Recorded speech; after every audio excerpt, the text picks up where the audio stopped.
Welcome to Preparing for AI, the AI podcast for everybody. The podcast that explores the human and social impact of AI, exploring where AI intersects with economics, healthcare, religion, politics, and everything in between. Your love is like bad medicine. There ain't no doctor that can cure my disease. Welcome to Preparing for AI. With me, RFK Jr. And me, Dr. Fox. Okay, I think you can probably guess just from the intro that we're going to be talking about health and healthcare. I thought we were going to talk about the chart show on alternative UK radio in the 1990s. To be honest, I prefer Dr. to do Fox that. was.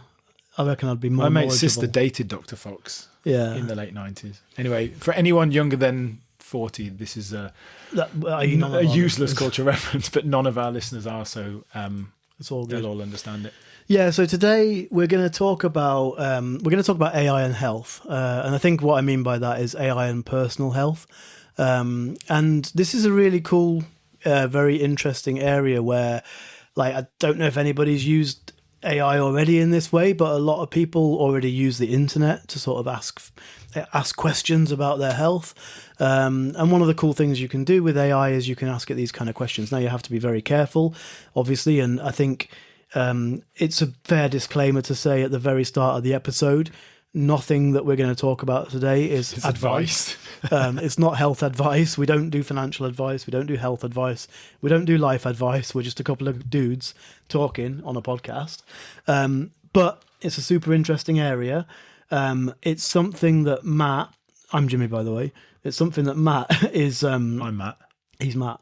It's something that Matt's very interested in and has got a lot of experience in now and a lot of background in. So with that, I'm going to allow Matt to sort of introduce his journey with respect to health and AI that he's been on over the last couple of years, I guess. Yeah, and unfortunately, I kind of do give health advice, which is kind of the problem. And there's the reason why I now write in Chinese a blog on health stuff, because it allows me to reference articles which talk about my personal experiences and what I do rather than giving people advice, because I get asked a lot. So yeah, I mean, I guess my journey to this really is like most things is kind of linked to the pandemic and the way that has kind of pulled back the curtain for me on the realities of the world. And you know, the first year of this podcast was kind of I think if people listen to it, they kind of followed me on a part of that kind of what I call an awakening, but that kind of journey. But I think healthcare for me sums up more than anything, because it is the one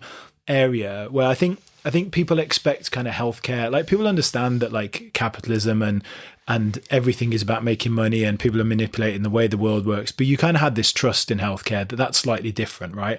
Healthcare, it's people's health, and that's you know, people who get into medicine, that's what they want to do. They want to cure people, and I think that is kind of right to a degree. But I've seen a system. Well, and you have the Hippocratic Oath. Yes, exactly. I've seen a system that is like corrupted beyond reason. I mean, almost to the point of like, you know, pure evil. And I was in a really kind of dark place when I saw this. Sorry, just to stop you on that. I mean, it's quite a statement, but also I think you'd probably find it hard, if people think really hard about it, to disagree with that in its entirety, certainly. There's been so many documentaries, so many bad stories, so many bad outcomes about like in the healthcare world, especially in the US, that it's quite hard to actually, I wouldn't say disagree with it in any part, but like disagree with that statement in its entirety. Yeah. I mean, it's systemic. That's the thing. But I mean, what it has done to me, like I say, it's kind of stripped back that world. But I was in a really dark place with it, because I was so kind of lost when you feel, particularly someone who grew up in the UK, right? In the UK, we've got the NHS, and because we have a social healthcare system, it's seen that it's there for you. And don't get me wrong, I think the NHS as an idea, as a concept, is fantastic, and social healthcare models are fantastic. And it's not the NHS itself. In fact, the NHS has protected the UK to some degree of some of the things that are happening, for example, the US. But it's not able to be kind of resistant to the forces. And I think, you know, what initially put me in that kind of dark place. But what it has driven me to afterwards, and this is where AI will come into this later, is like the more I've looked into it and the more I've experimented, to be honest, on myself, right? And the more things that I've done and the more results I've seen, and these are results in terms of like changes to how I feel, changes to lab tests, changes like to genuine outcomes, the more I've realized that actually, like, because I think a lot of this is also about like when you don't have that to back you up, you feel you've lost, you don't have control and no one's got control. You feel kind of lost. You realize there is so much you actually can do to control your own destiny. And that's part of the lie as well. Part of the lie that's been sold is this idea that you're born and then one day it's like, yeah, well, you know, autoimmune disease is like, yeah, one day your body just decided to start attacking your gut and now you've got Crohn's disease. It's just the way it is. It's not the way it is. It's that way because, you know, I'm not saying it can never happen because to someone who's lived a healthy lifestyle, but a lot of those things are somewhat avoidable. And this idea of telling people that, you know, there's nothing you can do about it, or actually you just kind of wait until you're broken and then you just go and get fixed. That's what the healthcare system has become. And so for me, learning and getting involved in this, and this is where AI will come in because allows a degree of democratization about this, is being able to take control of your own health by understanding the basics of how the body works, understanding things that are free, understanding how things like supplements and nutrition can be used, the importance of sleep, like how exercise helps, all of those kind of basic things. Nutrition, yeah. Exactly, and how those things can help. And that's why AI has been a big help, because to be honest, the journey of the last 3-4 years for me has sped up in the last 2 years, and a lot of that has been because of AI. And we're going to challenge in here, hold on a second, that, you know, I'm not saying here that you can just go in and ask AI and it will tell you stuff. You have to have that basis. But with AI, it allows you to be able to do things that you couldn't do before, that you had to go and see somebody before. And I think that will have an effect of, like, as a doctor or as the profession, it's actually going to drive them to have to change.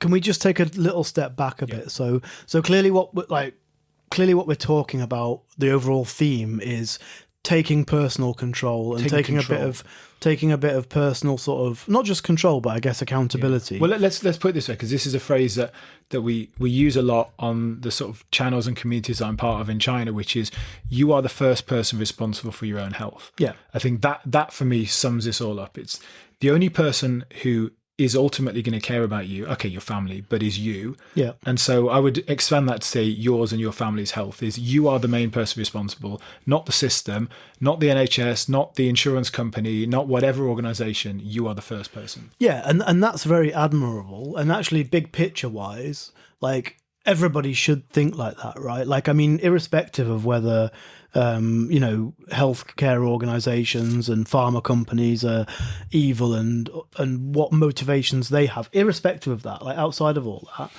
like, the theme is that, like, you can take more control over this yourself. Think about nutrition, what you're feeding yourself, how you're treating your body, how you're sleeping, all these different things, which we all sort of know deep down, but actually I think a large part of the world does overly depend on healthcare systems. But before we get into that, even just to go back, so, like, and I know this is like quite the subject to unpack, but you mentioned at the start that it's going back to COVID and things that happened during COVID. So would you want to elaborate a little bit on that? That sort of what it was that sort of set you off down this path, so to speak, which you mentioned. Yeah, so I think the most dangerous area to go into talking about is always vaccines. So I don't want to go down the route of you know, fully going to vaccines, because it's not for me 100% about that. But that is a big thing. I think and it's not about whether vaccines are or aren't a good thing. It's this argument with the vaccines, and specifically with COVID vaccines, where the way in which it was used to basically create a subclass of people who refuse vaccines, right? Who refuse to take COVID vaccines, that the pandemic of the unvaccinated, and to basically create this idea by just suggesting that, you know, vaccines were the answer and it was impossible for you to challenge that answer. And actually, you know, I didn't, so at the time, like, I'll admit, I took a vaccine at the time. Yeah. So, like, at that point in late 2020, early 2021, I wasn't in this place. So I'm not, it's not that I'm here as some person who's always been fiercely against vaccines. In fact, I'm not someone who's against vaccines now.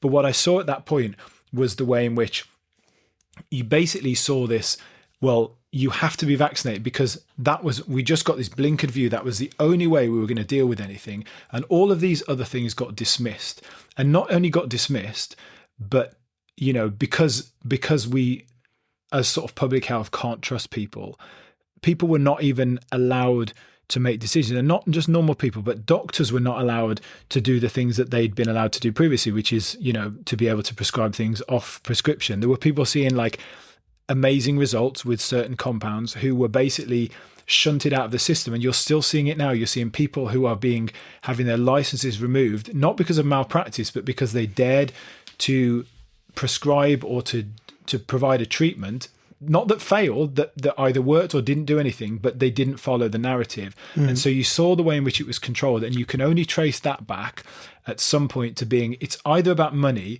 or it's something far more sinister.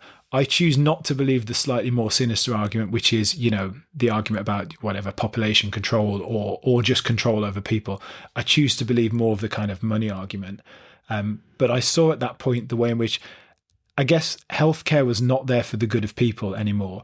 It was there for the good of profit, basically. And I think governments were kind of not tricked, but governments just didn't know what to do. In my opinion, they didn't know what to do, and they were just searching for an answer. They just needed a way out of this, and they just went in on it. But you saw at that point a way in which the system did not allow, basically science. I think that's the thing, is it's almost like science has failed, because the way that tests and trials were done and the way that we look at what works and what doesn't, you were not allowed to have a different opinion. It's a sort of microcosm of all the things that are in society now. I'm a bit of a defender of science, so I would say science was abused. Yeah. Okay, that's a much better way to say it. But even if you were, like, as in, I'm not criticizing science. I'm saying the way that, and I think this is what Sabine, our friend Sabine, that we can never remember how to pronounce her name, Hossenfelder, that she says is it's not that science is wrong. It's that the way in which science has been applied. Testing is like an observational trial or something you see with your eyes that has, just because it wasn't done in a double randomized blind trial doesn't mean that it is irrelevant. Now, of course, if you do later a randomized double blind trial, it may be better, but you can't just dismiss it. And that to some degree was done. You were seeing results with your eyes and they were being shut out. And like I say, I choose not to take the more cynical approach that this was something more evil. I choose to say it was more about how the system, and particularly Big Pharma, and particularly the US. And to be honest, the problem is in the US is most pharmaceutical companies make most of their money out of the US. So even if you're not in the US, it's how the US works that affects you. The system in that country had created this model that meant there was only one way that was allowed to be used to try and get out of that pandemic. And a lot of basic science was just dismissed, and ridiculous things happened at that time. Yeah. And to be honest, even if we get away from the COVID pandemic, which is obviously like a controversial subject and all the rest of it, even if we get away from that, there are examples that are just egregious that you can't deny, where people have been taken to court. So, for example, the Sackler family right now is being taken to court. You can watch, it's like outside the scope of this podcast, but if you watch the documentary Dope Sick, that's an egregious example, and it's basically the opioid crisis in America, right? It's an egregious example where, again, the scientific method's been abused.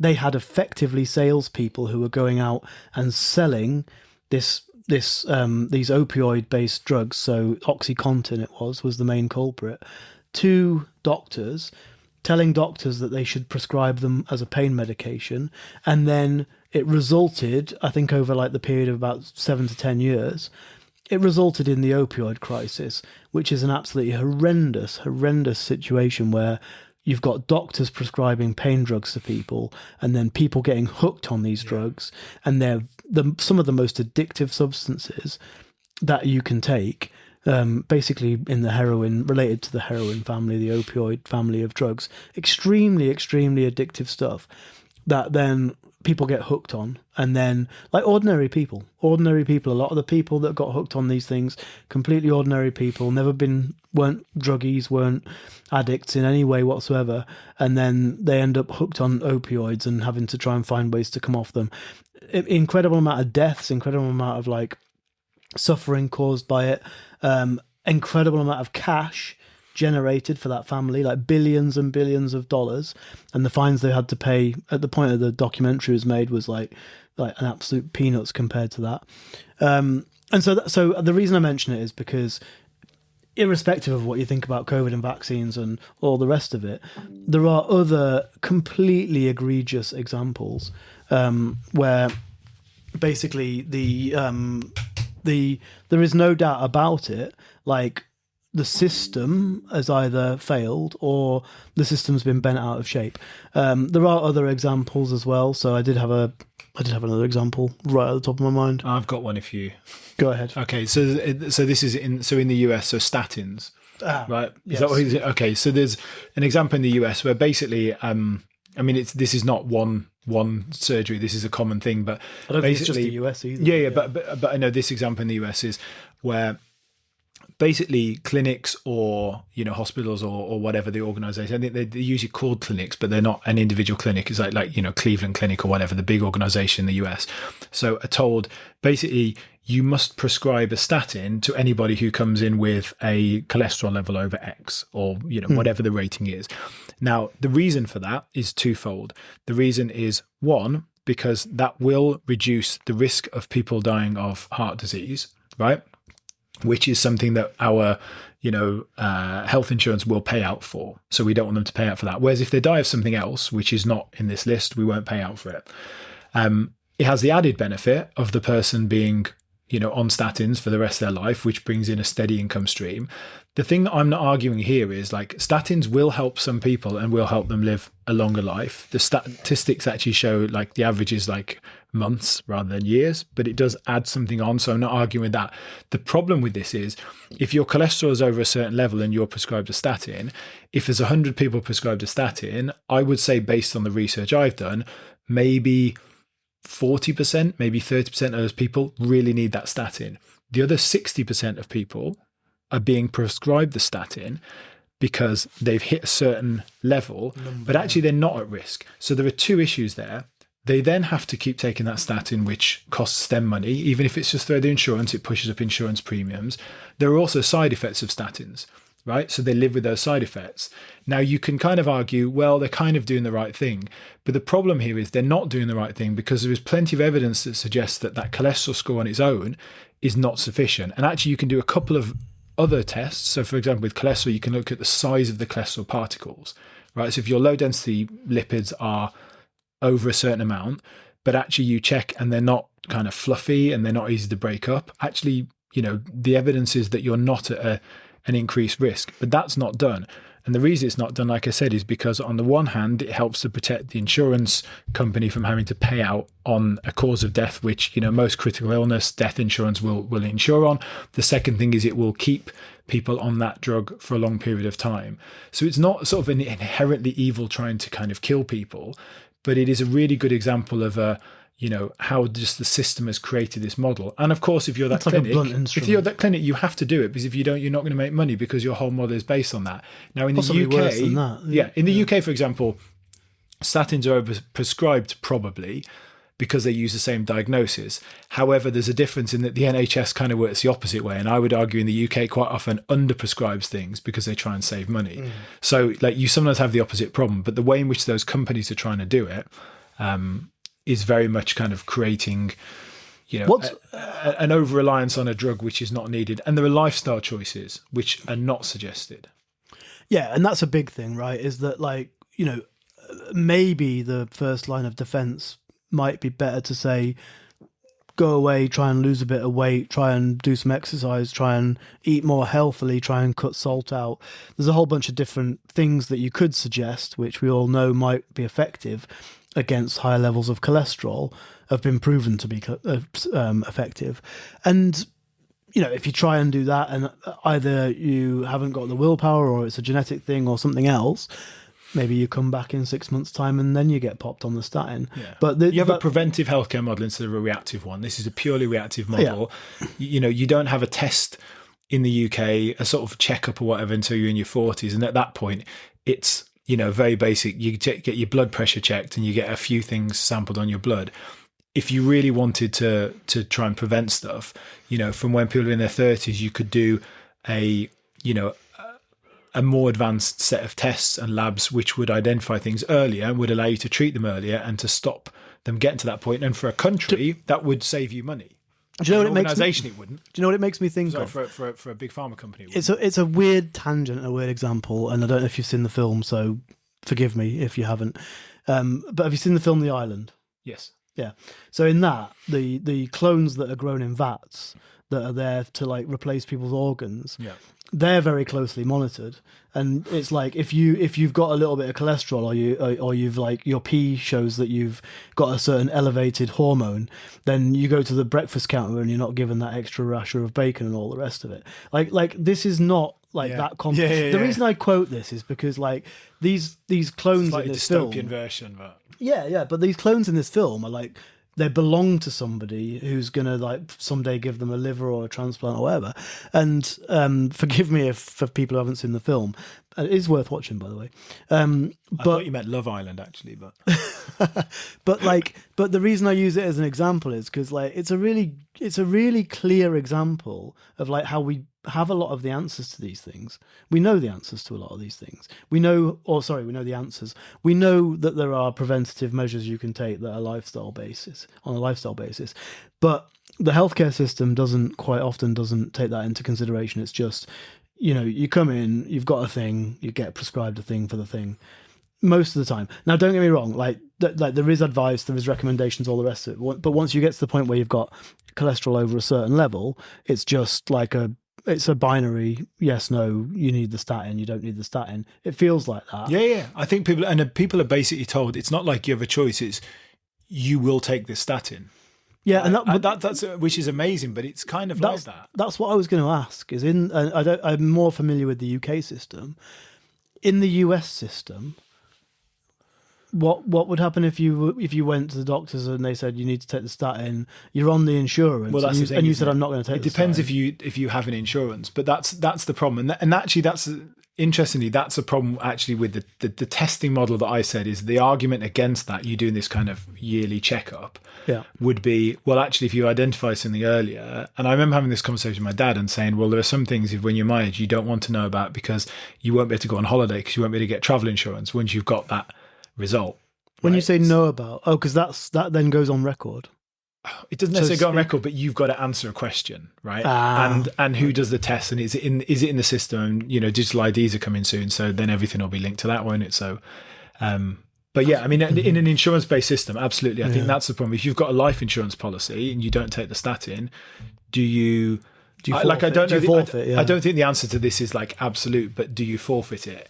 And the problem is, and this is in defense of doctors, is for a lot of doctors now, the decision they make is put on the screen in front of them. They're not able to make that decision. This kind of might be an argument against AI because AI is going to do the same and make decisions based on big data sets. But you're taking the human out of it a lot because you're just basically saying, if they hit this, you make them take this.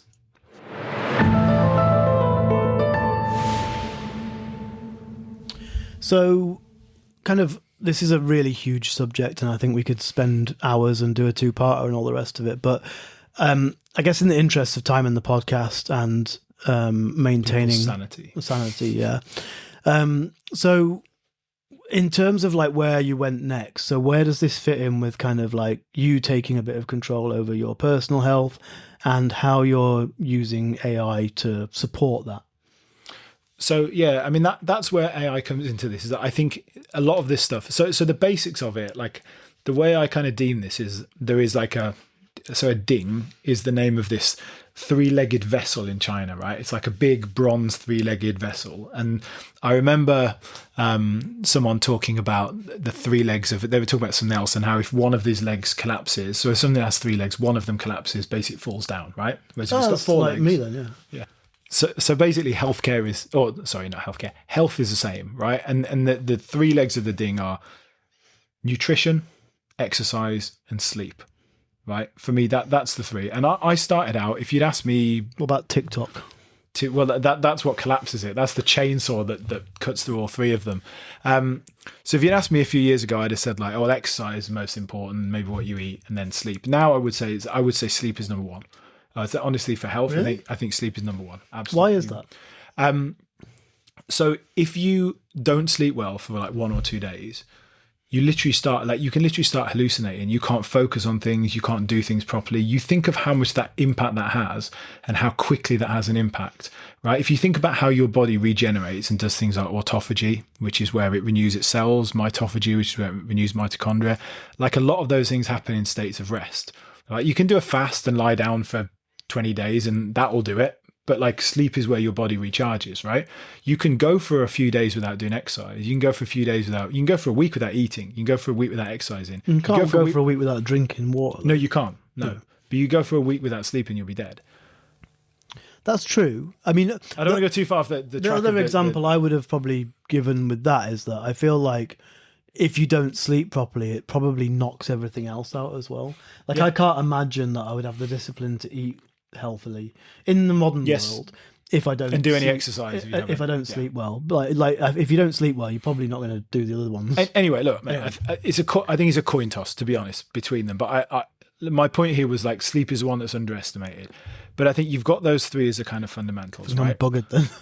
For me, then, like my thing and how I got really into this was like supplements, like nutrition supplements. I think the reason I got into it is because it's fun, to be honest, because you can kind of like, it's kind of chemistry, biology, alchemy all kind of mixed together. You can kind of mess around with stuff. You can, well, a little bit, right? You can mess around with stuff. You can come up with all these things. And ultimately that's how I got into this, and then really went down the rabbit hole with supplements, but not just like about taking them, but about understanding what they did, which is what led me to the biology bit, which led me to like understanding the immune system, understanding things like, I mean, we learn this at sort of school in biology, but like the Krebs cycle and the way that energy is used, the importance of mitochondria, all of this kind of thing, that's kind of what led me down that path.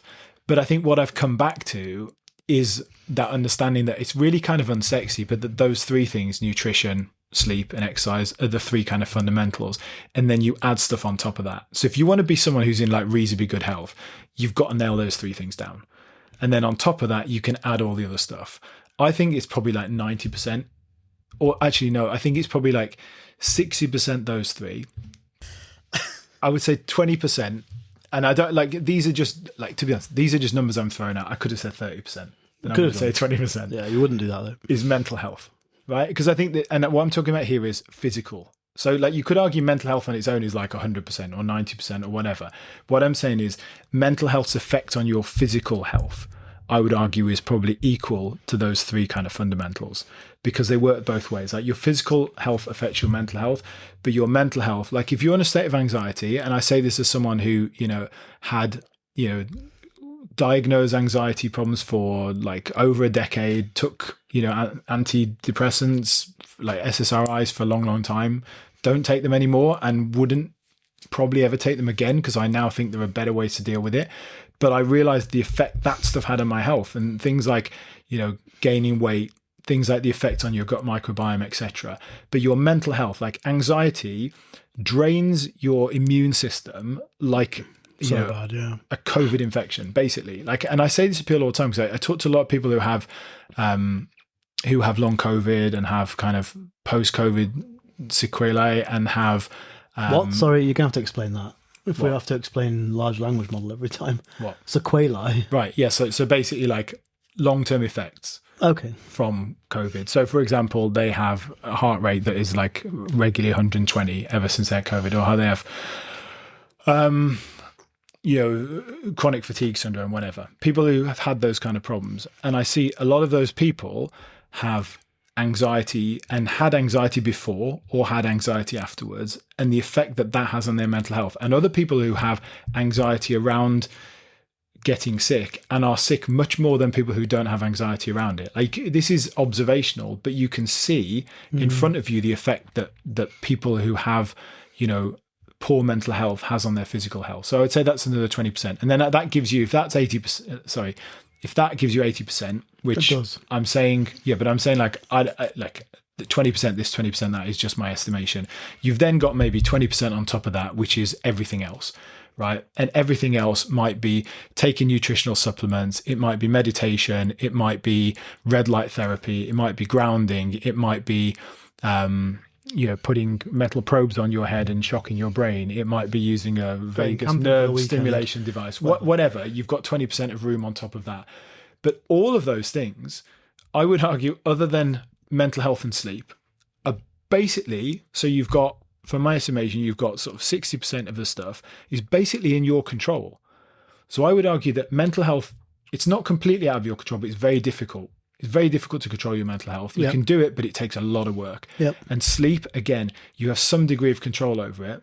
But as I've tried to address like all of those things, sleep is the one that I've massively improved it. Like I generally get 7+ hours a night, but it's hard. Because when you're in a bad time and your mental health's bad, you can't sleep. Whereas my nutrition and my exercise and my supplements and all those other things, it's just my discipline, right? Whether I eat in an 8-hour window every day, whether I don't drink alcohol, is pure discipline. Whether I do exercise is pure discipline. So, within that kind of 100%, you can break it down however you want. But a lot of it, I would say more than half, is in your control. My big thing with sleep, and I don't think I'm good at sleep. Like compared to how I used to be. Like I slept with you once and you're rubbish. Yeah, I know. I tried to wasn't forget. Sleeping though, was I tried to forget that. We didn't sleep that night. Jeez. People are going to think this is true now. Anyway, I don't know. I don't think they are. Well, maybe have they seen the two of us? No, well, probably not. We're on a podcast. No, watch a video of us. No one would sleep with us. So my thing with sleep, my big one is it about when you sleep? Is it about how long you sleep? Is it about what time you go to bed and what time you get up? Is it about, I don't know if people have heard this stuff about back in the day, I'm talking not that long ago, 100, 200 years ago, people used to go to bed and then they used to get up in the middle of the night and go and do a bunch of stuff and then go to bed again. And you sleep in 3 or 4 hour cycles. Is it just about, because you hear so much stuff that's just you just need 7 hours sleep a night, 8 hours sleep a night. Yeah, I feel like it's not that straightforward, because I regularly get 7 hours sleep a night. I would say regularly get 7 or 8 hours sleep a night, and I know, again, it's not like everyone needs exactly this amount of time. It changes over your life as you get older, blah blah blah, all the rest of it. It's not that straightforward. But I just wondered what your opinion is on that, because my feeling is that basically we do the worst that we can for sleep now, where we look at lights too long, we go to bed too late. You might get your 7 hours, but you get in them at the wrong time. You don't do it properly, so you don't do the whole thing where you should get up in the middle of the night and potter about and then go to bed again. If that's a thing, I don't know. I'm not a sleep expert, so this is one where it's this is an opinion, but it's based on listening to a lot of experts. The amount of time is probably the most important, right? And the quality of it is the second thing. So the quality of your sleep. So if you monitor your sleep, you can see how much of it is REM, how much of it is deep sleep. I generally only get 1 hour of deep sleep a night. Is that good? Most I've ever had is it seems like different people have different baselines. Ideally you get about 90 minutes, but I can never get over an hour and 20 minutes. And it seems like that's my baseline. And for people of my age, it seems like that's probably okay as long as that's what you regularly get. I think the time is important. Drinking's terrible. Drinking's terrible because even if you sleep, you're not actually properly sleeping. Sleep, You can look at stuff so one of the really interesting things is I've improved my kind of general health is the number of breaths that I take has decreased during sleep. So I sleep, I've gone from 15 breaths a minute to 12 to 13. And when I got back, and the reason I'm saying this, when I got back from the UK recently and I was a bit jet lagged, I got an alert that my sleep breaths had gone back up to 15. And I was like, that's interesting, because that makes perfect sense, because my sleep is not as good. Because what gave you that alert? So it's just on my watch. It will give me anything outside my normal data every day. What watch is that? Just Apple Watch. Nice. Sponsored? I don't think so. We'll put a link in. We will get a $5 every time you buy an Apple Watch. I think people can find an Apple Watch. But to me, what that proves is how easily, so showing something like jet lag, how easily that can affect the quality of your sleep. The number of my breaths, increased by like 15%. So you're trying to get more air. So that is like an example of showing how kind of important sleep is. I think the people that I really sort of have listened to and believe on this have said that, and one of the most useful things you can do, if you think and you believe this kind of idea that, what we evolved and our kind of ancestral, and by ancestral, I'm talking, hundreds of thousands of years ago, selves would have done is we would have gone to sleep generally with the sun, and we'd have woken up with it, apart from the fact that one of us had to stay awake to stop the, leopards from coming in and eating our kids. But like you would generally live by that light. And so if in the evening before you're getting to bed, like really obvious one that I think like the only people that won't agree with this are people that just don't want to believe it, is if you look at your phone or any blue lights, within an hour of going to sleep, it's going to disrupt your sleep, because blue light saps melatonin, which is a hormone that helps you sleep. So like isn't that like, I mean, probably 99% of people now. Yeah, probably. Right, yeah. And we all know this, I think. I try and not do it, but then occasionally I'll go, oh, and I forgot to look at something. I look at it and I'm like, was this 1 minute where I've had to check something? Has that reset all the work I've done from the last hour of not looking at my phone? Yeah. But I turn like, I've got a red light therapy light. I turn it on for like 5 minutes on a low setting before I go to bed, so the room is lit with red light. Since I've started doing it, I fall asleep quicker. This is like for me, again, anecdotally, it seems to help. It's a complete, well, it's not a complete tangent because of what we're about to talk about, but in a way, like if I had a robot, this is the stuff I would get it to do. I'd be like, Bobby, I'm going to call it Bobby the robot. When the sun goes down, you give me, I'm like a kid. Bobby, when the sun goes down, you give me 1 hour of phone time, and then you come and take my phone off me. And it's something that I want, somebody, it's like those habit trackers, it's like those things, but you almost need something to be like, to just come and remind you. Well, you're basically saying, I'm not criticizing you, but you're basically saying I don't quite have the discipline, so I have the discipline as in like I have the discipline to say I want to do this. Yes, but you need something to make you actually do it. Yeah. Which I don't think most people do. I think this is not AI, but like if you listen to a lot of the kind of biohackers and stuff that I listen to, they're always advertising these lighting systems, right, in your house, which is like they will at 7 o'clock. So you set them around the sun. So at 7 o'clock in the summer and at 5 o'clock in the winter, they will turn down to a like more red glow, and then they will reduce the lighting, and in the day they will, and it's all about trying to set that rhythm. And I can see kind of, because we're going into AI here, techie, a way in which AI can kind of optimize, the kind of light settings in a way that helps you sleep. But I would, just going back to it for a minute, like, and if I want to eat a pie, I have to run after it. Yeah, exactly. Just the most obvious like tip, and I know we're not giving advice here, but like going to sleep is the one that people don't want to do, is like 1 hour before you go to sleep, don't look at your phone or the TV or any blue light, read a book, or genuinely, like, it seems like a bit of a joke, but wear the the blue light blocking sort of red tinted glasses. Like, it has the same effect, that it just stops the blue light, because the blue light, like I said, it saps melatonin, and blue light is about being awake, and just have like a redder light. But the basic thing is, don't look at your phone and read a book. Like, I swear, that's the like ultimate tip. Sorry, I'm like laughing to myself now, because like, although this is mental, probably shouldn't use that word, but although this sounds crazy, like, or that one, like I can, in my head, I'm like, I can imagine a world where like, when it's dinner time, I have to go and chase a robot fridge around the park to go and get my dinner, because that's the only way I'm going to get any exercise. Yeah. And like, to be honest, I probably would do that. Yeah. Like when you want to go and go and eat the sneaky little treat, it runs off and you have to chase it. Anyway, sorry. I was imagining like, we went a long way from, I don't know, I can't remember what your original question was before we even talked about sleep. Behave yourself.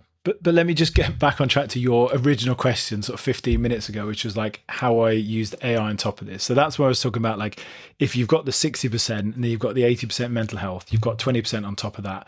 That 20% is where using AI is like absolutely maximizing. And I guess actually, like, with nutrition, actually with all of those things, I guess you could bring AI into it, is like, it took me a while to kind of get to this point, because initially I was just using AI to test stuff. Like, I've built now projects which I've got 2 projects, but the main one So a project, for those that don't know, in Claude is basically like you're giving it a kind of system prompt and you're putting various files and stuff in there so it draws on it. And People probably don't know what system prompt means. Yeah. Even, Okay. So I'm giving it a prompt that basically says, like, within this chat, you will always assume functional medicine principles. You will consider alternatives such as Chinese medicine. You will respond and challenge all my thoughts with, scientific papers to challenge what I say. You will reference my articles, and I put in there my supplement schedule. I put in my weekly kind of exercise and stuff. I put in reports. So I've got loads of stuff like, my omega-6/3 ratio, my yearly health check. A lot of people might not want to put this stuff into an AI model, and there's a risk in that, but like I've decided that it's worth it for me to do. But effectively, it's almost like a tailored custom model. Yeah. That has the power of Claude, Yeah. but also has all of your information, all and of data. my information in there. Yeah, and so and knows that I want it to challenge mainstream medicine, and I want it to consider alternatives, but I also want it to challenge my beliefs. So, and I think that's a really important thing in this, is I tell it to take like a challenging, because we all know that AI models will try and please you. People don't necessarily know that. Okay, well, they will. They'll try and please you, and this is one of the dangers. Is that you have to let it challenge you. And one of the really good things with AI is, since we've moved from sort of basic models into deep research, like when you use deep research, you can quite often, I could ask ChatGPT, which has a memory for me, or Claude, I could ask it a question like, I feel a bit tired these days. What should I do? And it'll say, oh, you should take more quercetin and you should increase your B1 because it knows those are the things I like.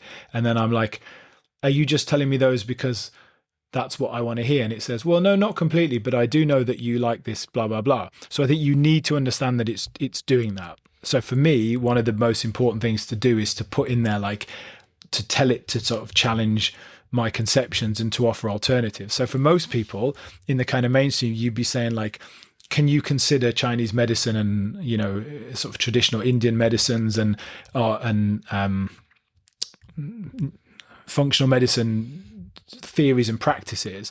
For me, it's sort of like the opposite. Like I might want to say, like, don't just consider functional medicine. Also, what would Chinese medicine say, and what would mainstream medicine say, and what would trials say? So I think it's important to kind of challenge those things, but also to make sure that it understands like how you want to approach it. I think so. AI, like the one thing I just want to finish on this is like, this stuff is really useful, but you have to have the background knowledge. I think this is really, really important with this is like, I've noticed a few times, even within that model, really, really small things. Like the example, and I use this with you, is there is a form of, it's like a bioavailable form of vitamin B2 called R5P. And there's a very bioavailable form of B6, which is a different B vitamin called P5P. And one time it gave me the wrong one, which most people would not pick up on. But the difference between B6 and B2 is quite significant. I think most people, B vitamins, almost everyone, including some doctors. Yeah, I mean, they're B vitamins, but they're just called B vitamins. They're completely different compounds that do completely different things. And taking too much B2, you'll just piss yellow, basically. Like, if you take any B2, you'll piss yellow because that's just what happens. If you take too much B6, you can potentially get parenthesis in your limbs, like in the end of your fingers and stuff, which is it's not going to kill you, but like there's a big difference in dangerous. That. And there is a big danger in this. So I think like a big caveat here in this stuff is like, you can only do this with a basic understanding because the models are still not advanced enough to get everything right. And to be fair, that was what I was going to jump in to say. And again, I don't know everything. So like, I might not pick up everything. I know we're not... So I know we're not offering medical advice, which is exactly what we said earlier on. I think this is one of those things where it's a really interesting use case for AI, right? Really interesting. So like one of the things Matt hasn't talked about. So what you can do, and again, you might be rightly so, you might be cautious about feeding this kind of information into an AI where at the end of the day, if you're using a commercial model, you're saying, you can use my data for whatever you want, same as you do on social media and almost any of these kind of social contracts that you have. So, obviously take that as you will. But, the potential with this kind of stuff is that you can feed your genome into it. You can feed your microbiome into it. You can feed your personal health history into it. You can feed your all this information into an AI model and get really, really useful, really, really advanced, really, really interesting, personalized medical advice. I mean, okay, let's take one step back from medical advice. Let's just talk about nutritional advice. Let's talk about things where you can, like, again, you can feed all that information in and get an AI to interpret that for you so that you've got something that, let's say, so that you've got something you can then take to the doctor and say, I've got all this information. What do you think of this? And that could be, I've got a higher risk of X, Y, and Z, heart disease, Alzheimer's, all sorts of things that you can get as indicators out of these genetic tests. You could take your gut microbiome test and say it's showing that I'm like really deficient in a certain type of gut like bacteria that you should have in your microbiome. Oh, and by the way, I'm also feeling like I get a lot of acid reflux and stuff like that. So it could be things that can supplement a conversation with your doctor, things that can help you to live a healthier lifestyle and help you to like improve your personal health. And I think that's everything. This is a really great point. Right? This is a really great, because this is the use of doctors. Like, I'm not saying that doctors don't have a use, but the thing is, if you go to a doctor with no knowledge, which is what most people do, right, then the doctor is one in a position of power, which some doctors are great, but some doctors, either may abuse that power, they don't have time, whatever. You go in there thinking that they are kind of up here on this pedestal and they know everything. Well, they don't, because doctors can't know everything because there's too much to know. Once you go in there armed with some information and you know what you want, you can also then use a doctor.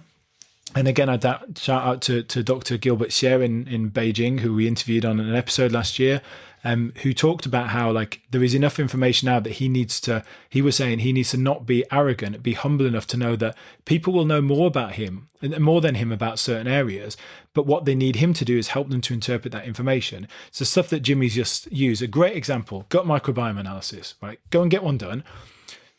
Have a basic sort of concept of what you want to know and ask a large language model to give you a basic interpretation and to help you interpret that data. Don't then just go out of the way and act on that if you don't know anything, but then take that to a nutritionist and be like, I've seen this, I want to look at this. And so you're filtering down this like 96-page report to 3 pages of useful stuff that you can go in and do. Yeah. Another example that you just quoted, and I think this is a really, really great one, is the gene analysis, right? Again, question about like whether people want to put that information out there and give that to people.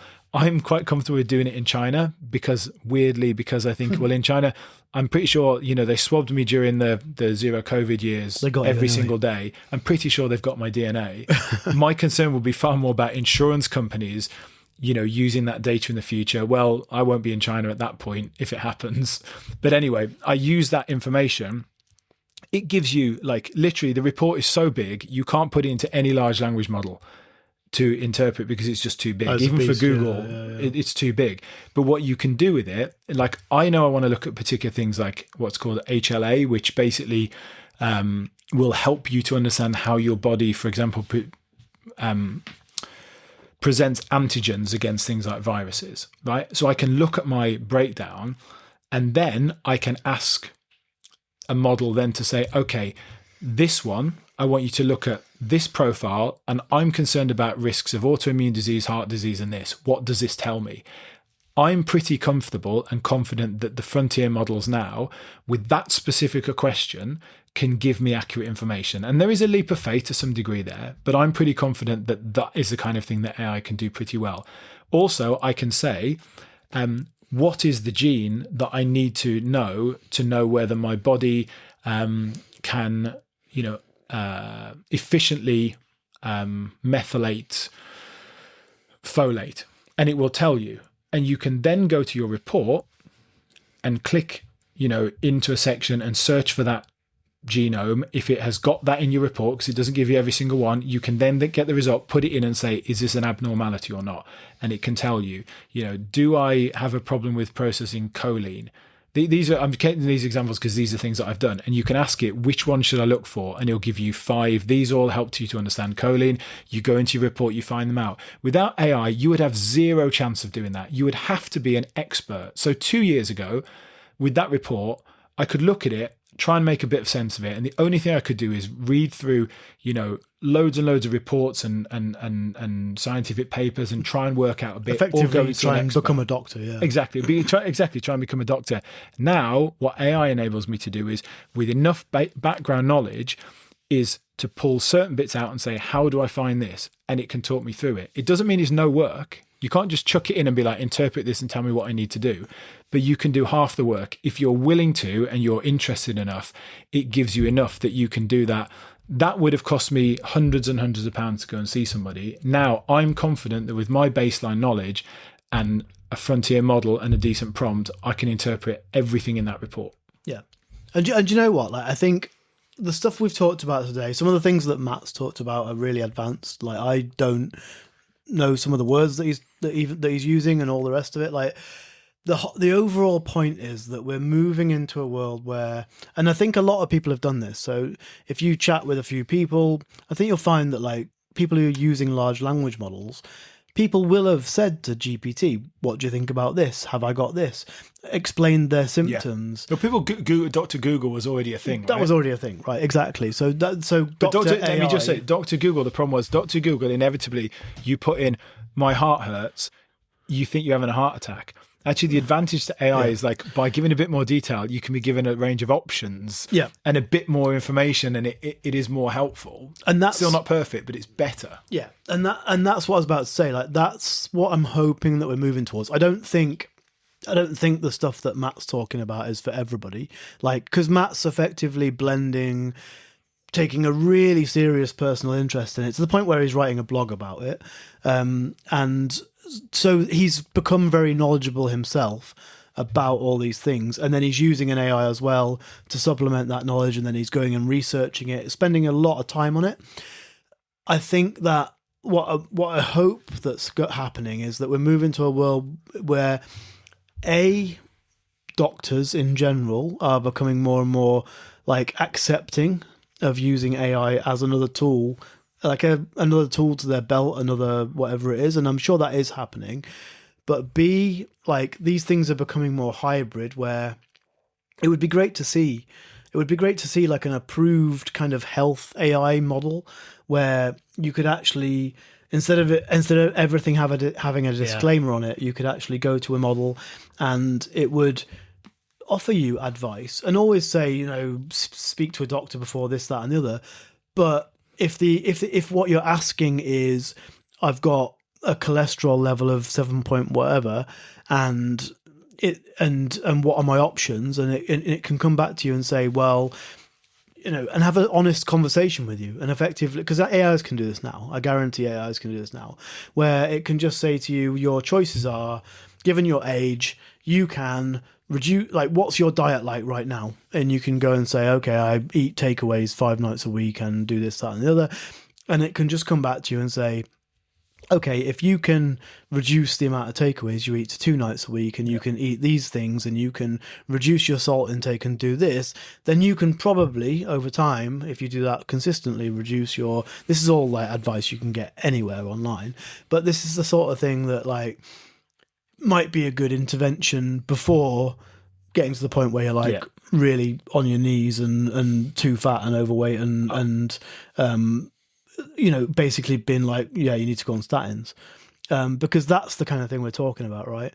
Like, some kind of something that you can have a chat with that's probably going to be very cheap or free even, that can, like, offer you advice. And if you choose to ignore it, fine. I feel like many people these days, I mean, it's easy to say this kind of stuff is obvious. Like, I think the problem is willpower and all the rest of it is very complicated. But the more stuff you can have that can just, like, do those little interventions to be like, well, these are your choices, and probably be quite frank about it, to be honest. Be like, these are your choices.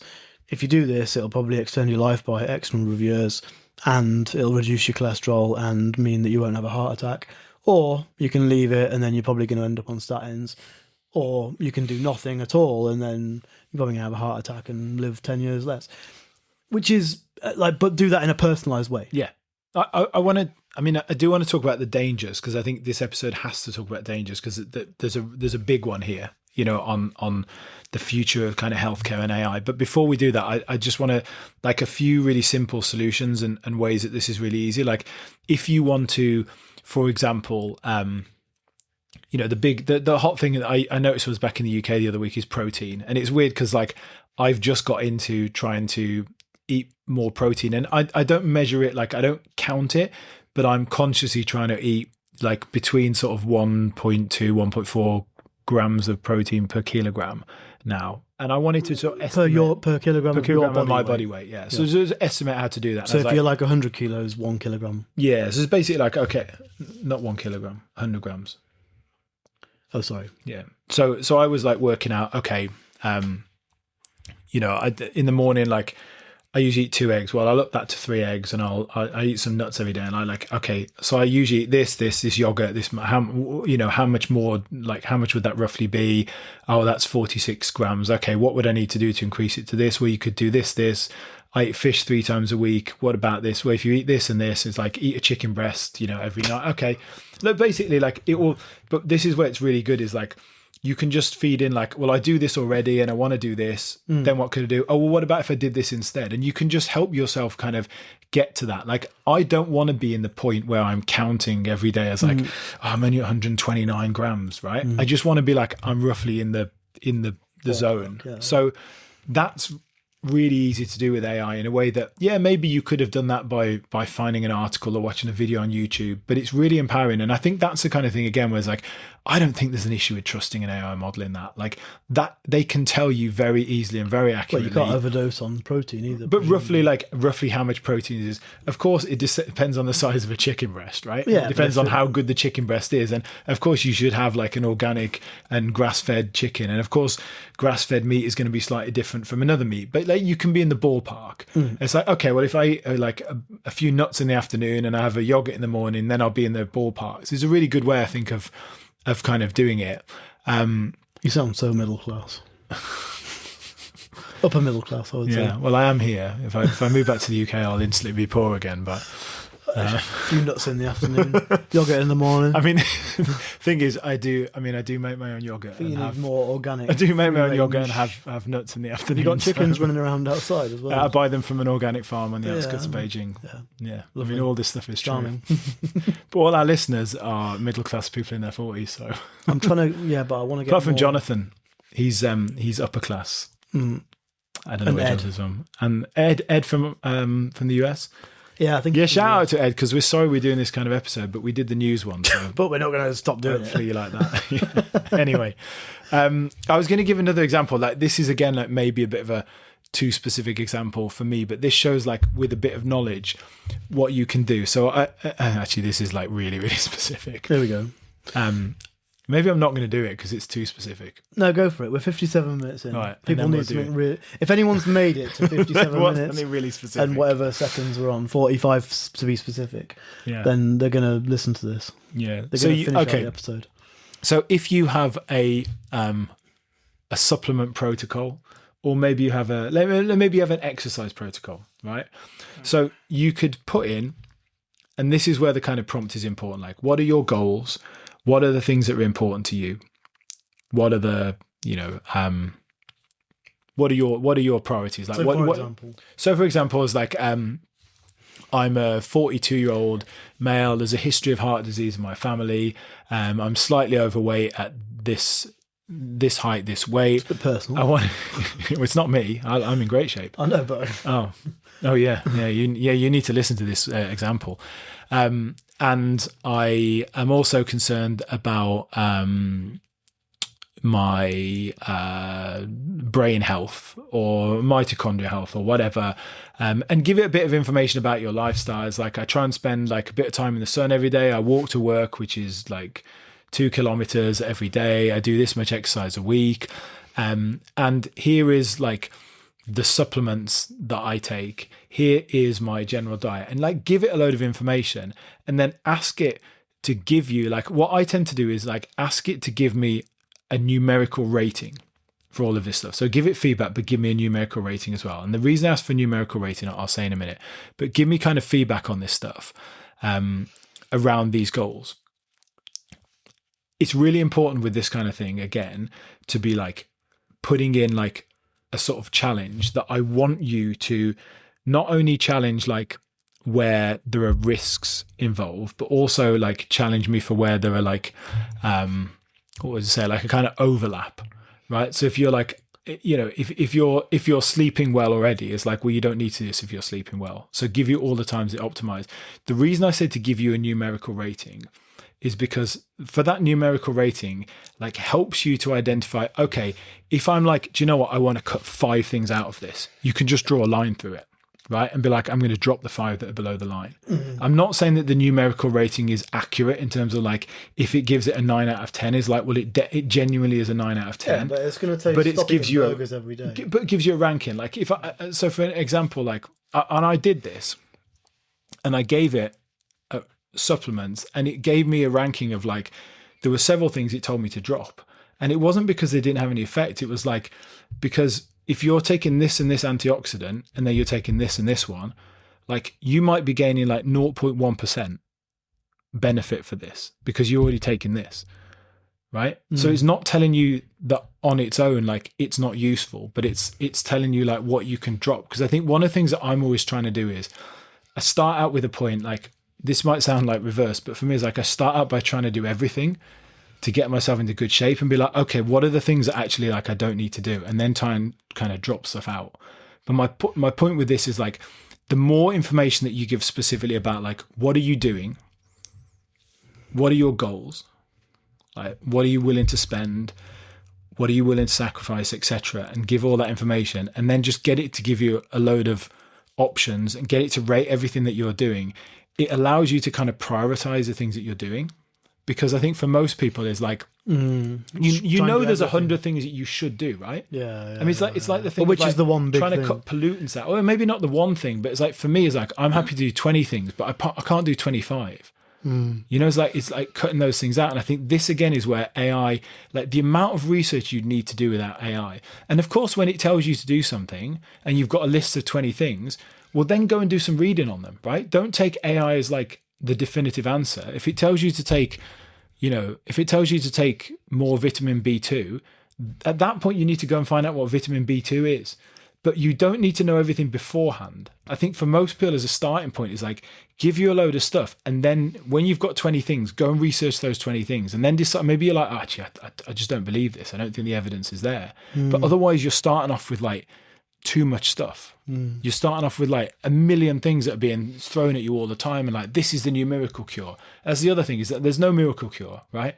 There's no miracle cure for anything. There's just things that give you a little benefit. Live a healthy life. And you add them on top of each other. Yeah.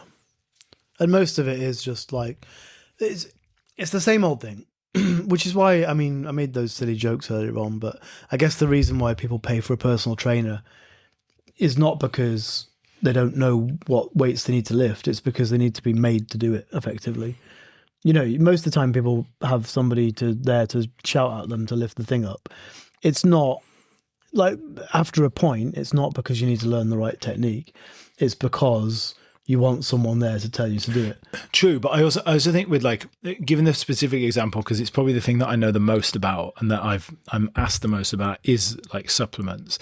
The problem with supplements in particular is there's always the new trendy supplement, right? There's a new thing where there's NMN or urolithin A. Like, people who know about this stuff will know there's the thing that is out there and that's being marketed at that point. And it's like, it's trying to cut through that. Yeah. It's trying to find a way through that, because it's not that it doesn't have any benefit, but it's like it's jumped on and it's made out to be this like that's where it is the kind of miracle cure. There's no miracle cure. If you care enough about your health that you are willing to invest in something that's going to add like 0.5% or 0.2%, then like a lot of supplements have value. If you just want to add like the basics, I would say like you could. But if we're talking about supplements, 70% of the supplements are surely the icing on the cake, not the absolutely. Cake, but supplements themselves. But that's what we're saying is like the basic things are nutrition, sleep, all that kind of stuff. Is all there. Like a lot of the time, you are using AI to help you with the icing on the cake.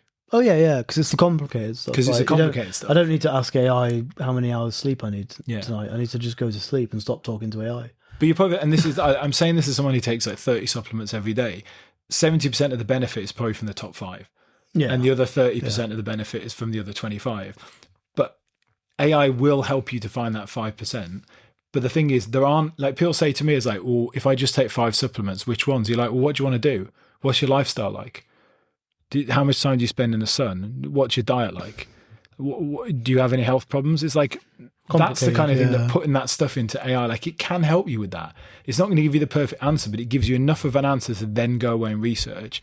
And researching 5 things is easier than trying to cut through all of the health advice that's out there.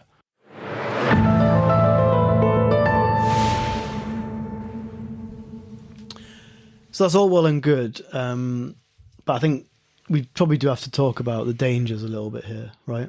And we're talking, yeah, we do. And we're talking more like not the dangers of like using a custom prompt to like, you know, ask a few questions about some test results. We're talking here about like when we're talking about health and AI, making medical decisions. Basically. We're talking about making medical decisions, but we're also talking. I think the big danger for me is like, so we've said since the very beginning that like the most hopeful cases, I think both of us have said for like AI use is in healthcare, basically like protein folding or like early diagnosis of potential disease or personalized medicine. Mm-hmm. But also I think like some of the biggest dangers, and not to take into account here things like, you know, sort of bioterrorism and the ability to create viruses and stuff, but just the fact that by having AI driven healthcare, like who controls that information? So at the moment, like I'm saying, I'm pretty confident in that information. But at what point does the healthcare information that I'm being given, you know, that's telling me at the moment, okay, I want you to take a functional medicine approach. It's telling me I don't need to go and take this drug. At what point does it start telling me, or you were talking about having this like custom kind of healthcare model, you know, who's created the data in that model? And what is that telling me to do? It's telling me that I need to take X because that benefits somebody. Like the big danger for me is the danger with a lot of this. It gets infected. Like the training data is possibly infected, but at any point that it becomes a kind of tool, you know, commercial tool, is who controls the information. Because my whole thing of like the dangers of healthcare, the great thing is AI has helped me to democratize and to be able to take control away from the control that pharmaceutical companies have and big pharma has over healthcare. Well, as soon as they get their piece of it, they're then in control of the model. And then all the information I think is open to me and that I think has democratized my experience is gone. So it's saying to you, oh, you definitely need to go and see a doctor, and they're probably going to advise you take a statin because that's... Well, I don't even see the doctor because it just tells me, you need to take this. Oh, and by the way, I'll bring it. I'll deliver it to your door in half an hour. I really hate the way the world's gone in this respect. Like that data and information has become the biggest commodity, and it's effectively used against you from every angle in every single way, right? So like a lot of the complaints people have about the algorithms that social media use, and I know I'm going slightly off on a tangent, but it's on the same lines. Like a lot of the complaints that people have against these algorithms is that, you know, they sort of take your will away from you, and then they just feed you stuff that they know is going to get your engagement because they're effectively smarter than you in that respect. And it's your data being used against you. It's the mass data of all the people on the planet, all been fed into this thing, and then it churns out an algorithm, and then it gets used against you. And it feels like that happens more and more and more with data. And what you're talking about is the same thing, right? It's like I to be honest, I hadn't even data thought... can be good and bad for you. No, but on which end of it you come out, right? But it's been commercialized, right? Yeah. But it's been commercialized, and so most of the time it's been used against you as much as it's been used for you. And when I say that, I mean it's been used against you, as in it's been used to grab your attention against your will. Yeah. To a certain extent, like when I talk about social media algorithms, and that's the issue that a lot of people have with it, right? It's been turned against you to effectively take your attention away, because they know that we're weak-willed. But they know that we're weak-willed. I mean, effectively we are relatively weak-willed, and so you'll watch that next video, you'll watch that next video, you'll watch that next thing, you'll get hooked on that next bit of information that grabs your attention, because it's tuned to do that. And it's the same thing with this. Like, the reason I sort of went off on that tangent is because it's like, I'll be honest, I was a little bit naive about it. I hadn't really thought about what you said until you said it.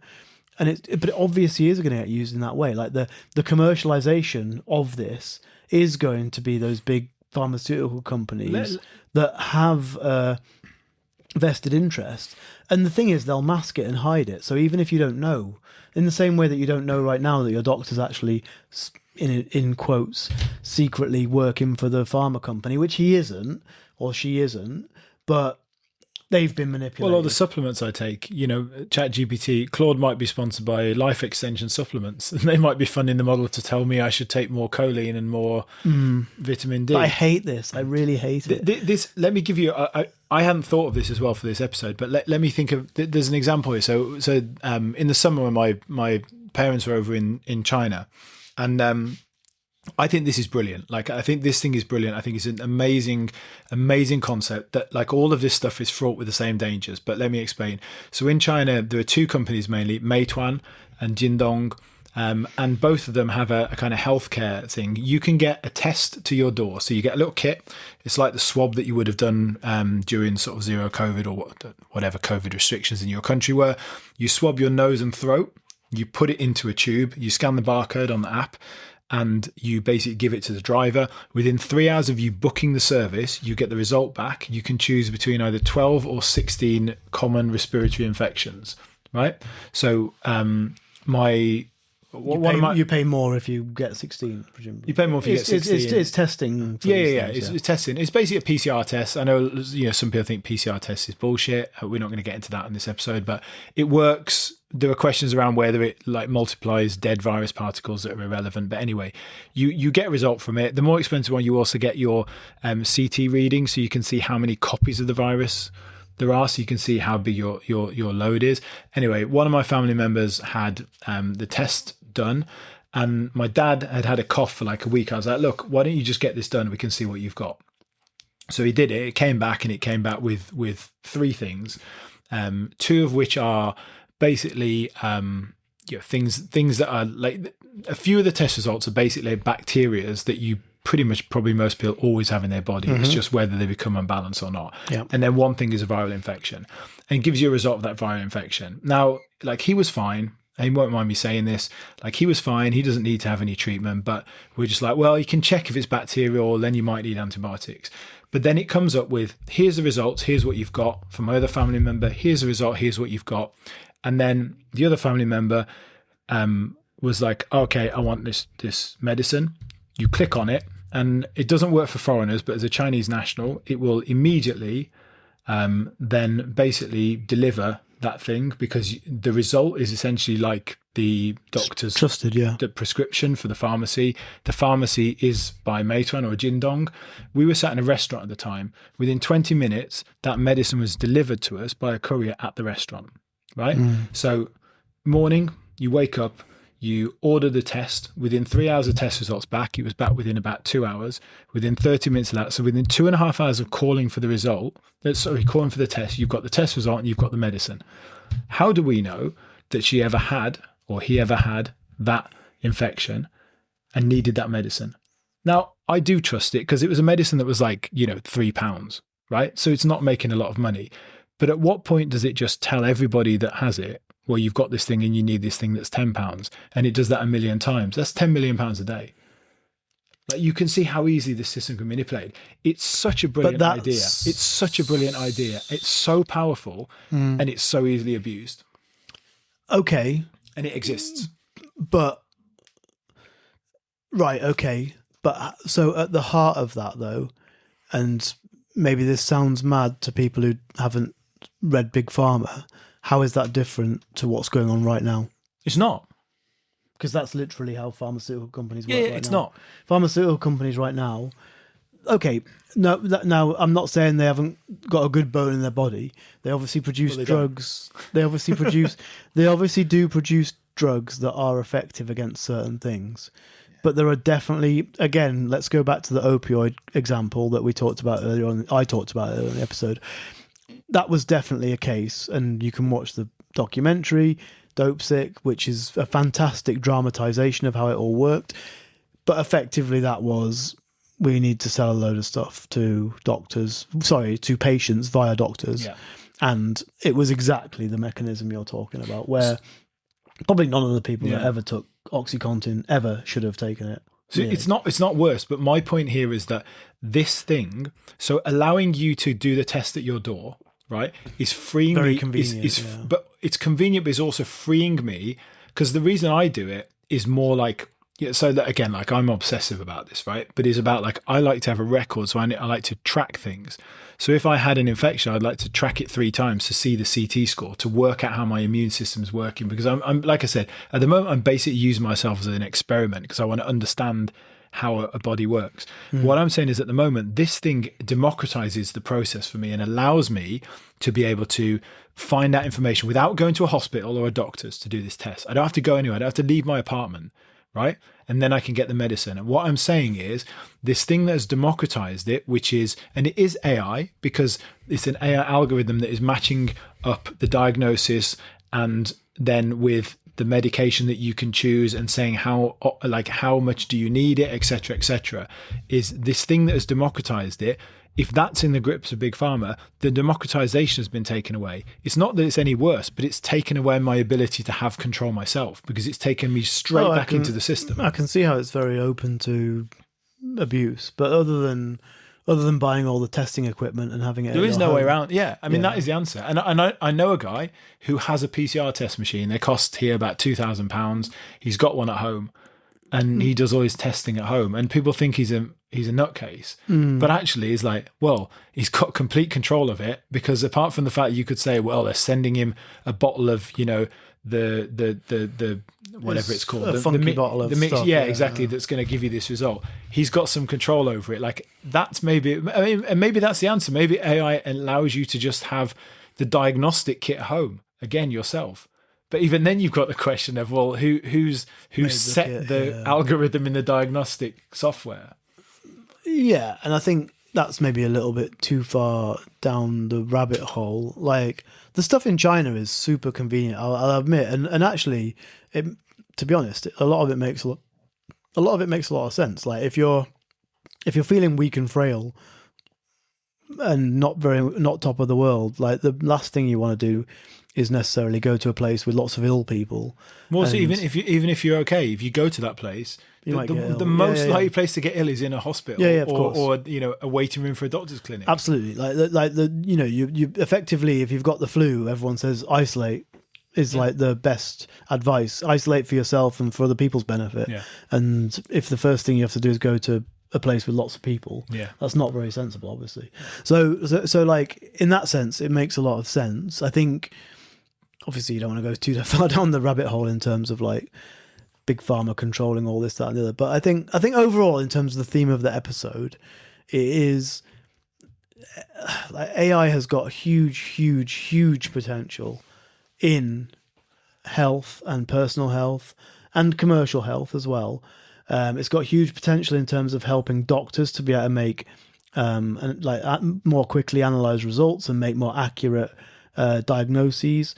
It's got the potential to allow you to take control of a little bit of that back to yourself personally and help you to either inform yourself or, like, make suggestions, make recommendations to the doctor, potentially, like have a conversation with the doctor where it feels like you're on more of a level footing. That's one of the things that I feel like AI is really good for in general. Like, you go into a conversation, it could be, okay, let's take it out of medical. You could consult with an AI on your legal grounds for something before you go and talk to a lawyer. And it puts you in a position where, like, you're armed with a lot of knowledge very quickly, where you can enter a conversation where you're slightly more on a level footing. You're still relying on an expert. You're still ultimately putting your faith in them, but you might be able to smell bullshit a little bit easier. Yeah, so that's such a good analogy of it. It's such a good analogy. It's putting you like halfway. Yeah. Right. You go in there as like not necessarily an even, but you don't go in there as just like, here's someone. You're not easy to manipulate. You're not easy to take advantage of because you're starting off from a baseline of some level of knowledge. Yeah, which I think is important. And like, you know, it's not like doctors have tons of time for you necessarily. Like, you know, how can you make that time that they have with you more efficient, right? So if you've ruled out a bunch of stuff, if you've done all this work, if you've got a doctor that's, and this is all reliant on a lot of things, but if you've got a doctor that's receptive to that and is quite open-minded, then actually you can go into that conversation. You can be like, well, I've already looked into this, this and this. This is what the AI said.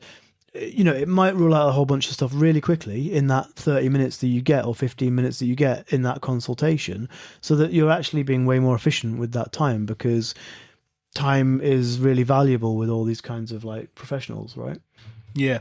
I just, to finish off, like my final thoughts on this episode is, I think where we come out is like, it's basically the same as everything, is that AI is not the problem here. It's people that are going to be the problem. Like, tools at the moment allow you, maybe this is sort of like the most kind of naive time actually for them not being, you know, completely manipulated. But at the moment, as it stands, it's really, really helpful in terms of your health and in terms of helping you if you want to take control and be, you know, empowered on your own kind of health journey. In the future, it is going to give us more and more personalized medicine. It's going to allow us, which is a great thing, it's going to allow us to personalize things to our own goals, to our own particular situation. With that become, you know, the same challenges about who has access to that information, how they can manipulate that information, and to some degree, like how much that happens. I say to some degree because not totally, but to some degree that's open to us, right? Who do we elect in terms of governments? Who do we allow to have that power?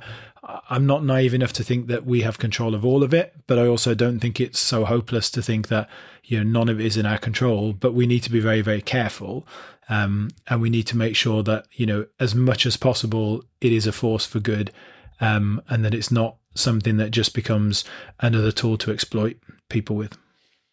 And I think that about wraps it up from us, your personalized 90s Radio 1 DJ, and the head of the health system in the US.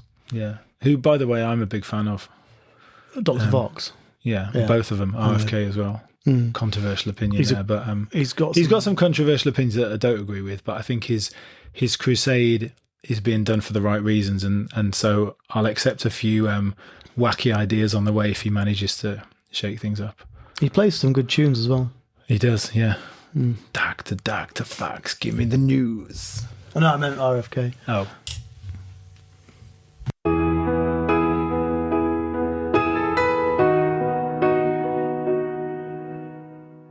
They sell the sickness, not the cure.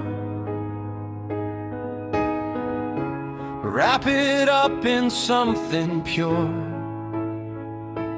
White coat smile, say trust the plan, but I see the money in their hands. They call it science, I call it spin. A patent's where the truth begins.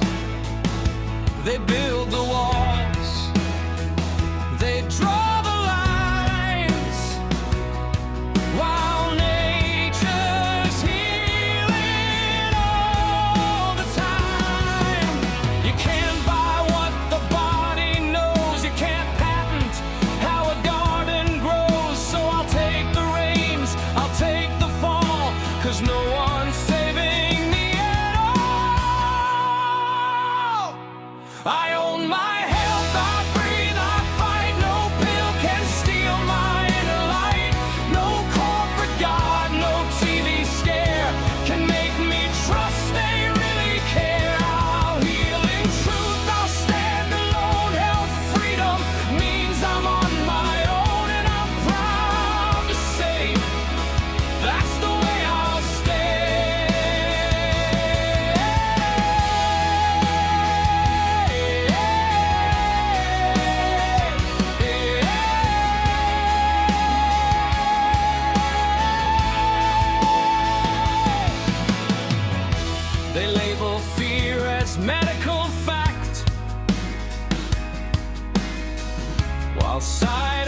just don't make it back. They sell you hope in sterile jars, but real life heals beneath the scars. They call it progress, call it new, but half of what they sell's not true. I'm not their data, not their test. My body knows what's truly best. The food, the sun, the peace, the prayer, that's real medicine right there. I'll break their spell, I'll raise my voice, 'cause freedom starts with just one choice. I own my health, I breathe, I fight. No pill can steal my inner light. No corporate god, no TV scare can make me trust they really care. I'll heal in truth, I'll stand alone. Health freedom means I'm on my own, and I'm proud to say that's the way I'll stay. Maybe they'll call me a fool for breaking out their golden rule, but I'd rather live and know my soul than sell it for control.